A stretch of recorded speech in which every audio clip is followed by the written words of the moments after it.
Welcome to craft bye महे। रुको, ये वीडियो देखने के बाद मुझसे मत कहना कि इसका ट्यूटोरियल दे दूँ, क्योंकि ये सीक्रेट है।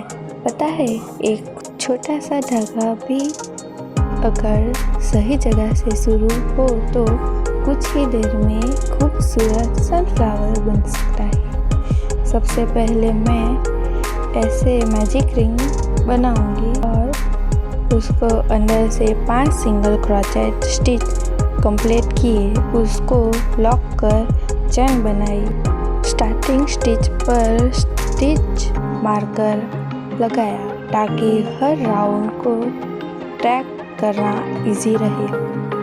फिर धीरे धीरे राउंड 2 और राउंड 3 में सही जगह इंक्रीज करते हुए फ्लावर का बेस तैयार किया।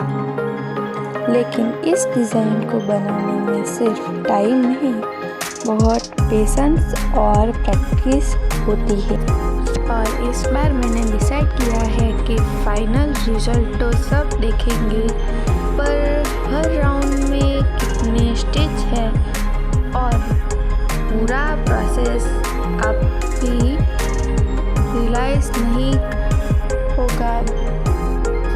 बस इतना बताऊंगी, हर स्टिच में थोड़ी मेहनत और बहुत सारा प्यार है। अब बताओ, अगर इसका फुल ट्यूटोरियल कभी आएगा तो देखोगे ना। वीडियो पसंद आए एक ड्रॉप करना, सब्सक्राइब करें।